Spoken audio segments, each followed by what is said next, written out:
this thing. I can't! It's a Geo!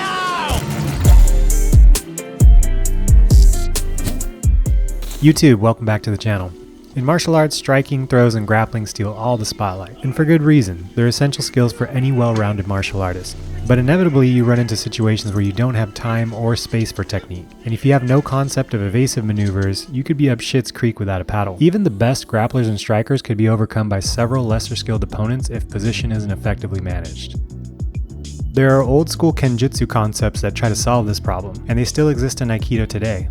These parry techniques allow you to get out of the way and either escape or re-engage from a better position. Different schools call them different things, but whatever you call them, they're just ways to keep those grubby little fingers off of you. For the purposes of this video, we'll focus on the evasions from a push or shoulder grab. Quick disclaimer, I'm not an expert, I'm a random guy on YouTube, and I can hear the comments already. You're not an intellectual, you're a fake and a fraud! Simmer down, alright? These are nothing more than basic exercises. They're not meant to simulate a real multiple attacker scenario. Let's be honest, the reality of 3 people coming to take you down looks less like this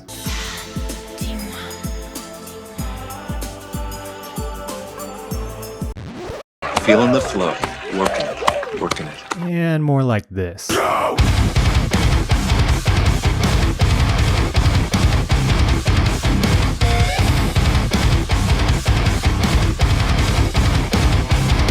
If you're unlucky enough to find yourself bum-rushed by a gang of unsavory characters, unless you have a gun, knife, or have a good 40-yard dash, odds are you're probably dead. Don't expect to take this exercise right out of the box and use it on the likes of John Jones.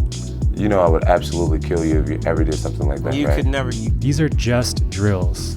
Like a pass rusher trying to get through the defense, we are learning to fight the hands and improve position. This training will also boost your hand-eye coordination, timing, and movement. All very useful things to know. Tip of the day every time is don't drop your hands. You want them up in your workspace at all times. First evasion is called Tenkon.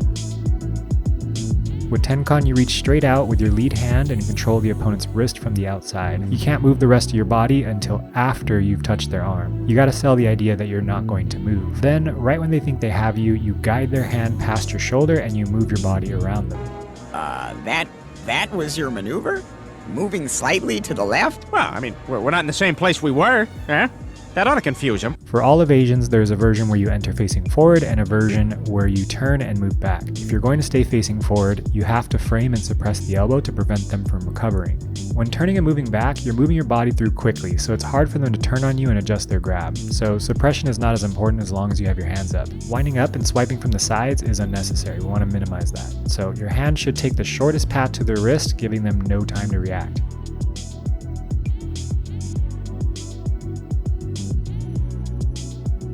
Next up is reverse Tenkon. What in reverse, here?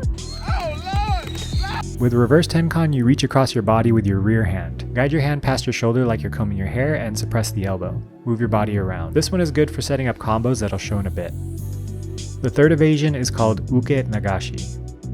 This one can be done anytime your evading hand ends up on the inside of the opponent's arm. Reach out and make contact with their wrist from the inside. Collapse your arm and put the back of your hand on your chest and the elbow to the sky. Again, facing forward, you gotta address the elbow, otherwise they can recover. Either move forward or turn and move back. Another tip, don't try to knock the opponent out of the way. If they're bigger and stronger, it's not gonna happen. Just focus on controlling the hands and move your body around them.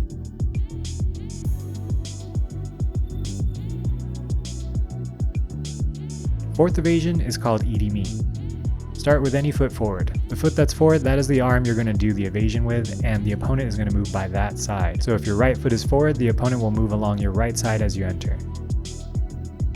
With your lead hand, reach out cross-body to the opponent's opposite hand and put it on the outside of their wrist. Your rear hand comes over the top and makes contact with their hand. Your hand should stay together when you reach out to make contact. The moment you make contact, your rear hand swipes the opponent's hand back and guides it past your lead shoulder as you punch your shoulder through and blade your body. Slight sidestep to bleed off friction. If you don't clear your shoulder, the opponent is going to clip you. But when done correctly, their hands crash into each other and you slip past. This is the foundational evasion to the famous Tenshin Aikido Iriminage.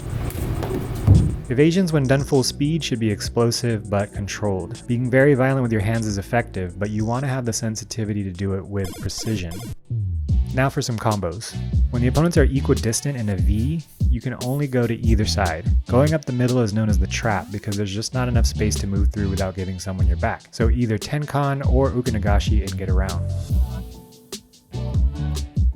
When they're staggered, one person will get to you first, so you can use this handy combo. Reverse Tenkon to clear the first person. You can't turn yet because you'll give the second person your back, so wait and do Tenkon or Ukanagashi with a turn to clear the second person.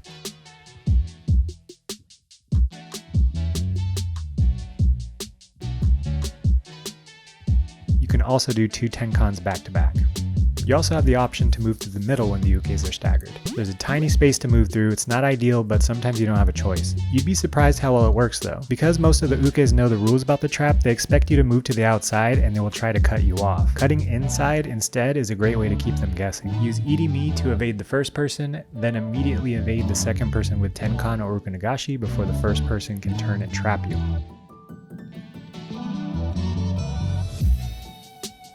Now we're getting really contrived here, but I'll show you anyways. When you introduce a third uke and are staggered like so, you can be basic and go to the sides, but you can also go in between with this combo. Edme to get past the first person, reverse Tenkon on the second, and then finish with either Ukanagashi or Tenkon. Now that you know the basic forms of randori evasions, you can put them into practice. I'd recommend structuring the practice progressively so it's not too overwhelming for beginners.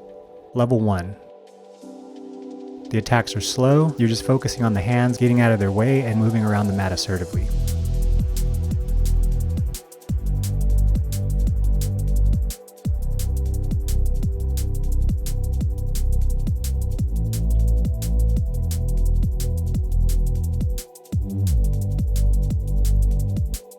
Level 2.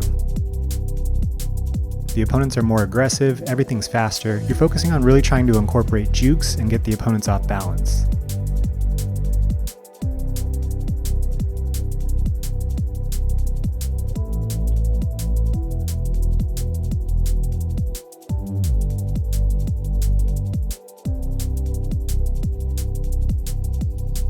Then we go to level 3. It's all out, full speed. The opponents are no longer coming at you with a clean dojo attack like before. Their job is to take you down as fast as humanly possible any way they can. This is the reality check. Far too often in randori training, you see the Nage standing in the middle of 3 attackers and they all attack one by one. The Nage gives their back and the attacker just stands there until it's their turn. It's way too compliant. There is no waiting, there are no turns. The attackers are relentlessly clamoring over each other to get to you. You'll quickly see how close to impossible it is to prevent a real honest grab. It's still a good practice. This exercise forces you to think about position much more and how violent you have to be with your hands. Just like in football, you're trying to incorporate jukes, swiping the hands off you and exploding past.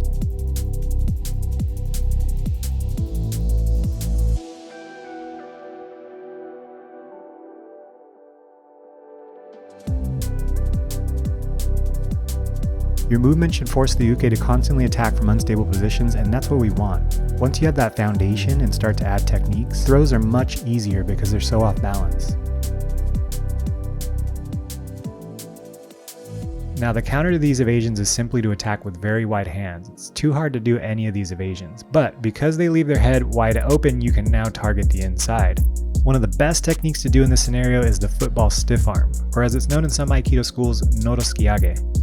Absolutely S-tier technique, very effective if done properly. Aikido's always catching flack for all the flipping and flopping, but there is a legit reason for it. I mean, imagine 200 pounds of pure disrespect ramming into your skull at full speed. It's something that even the most elite athletes in the world can't withstand. Honestly, with all this overlap, I feel like the Aikido founder was no stranger to the old pigskin. Anyways, when the throw is done correctly, you're going for a ride whether you like it or not. Yep, I'm flying through the air. This is not good. We flip not because it looks cool, but out of pure self-preservation. Otherwise, we get banished to the Shadow Realm. There's a couple drills I'd recommend to help your practice. One is just swiping the hands away while you move backwards in a large circle, changing directions periodically. You can stand square to the uke and deflect their hands as they try to push one of your shoulders as fast as possible. You can constrain the area and practice in close quarters. You can even blindfold yourself to fight the tendency of moving too early and really work on sensitivity. Agility drills are also essential to get your body used to quick changes in direction. So that wraps up this one. If you made it this far, thanks so much for watching. Be sure to like, share, subscribe, and I'll see you guys next time.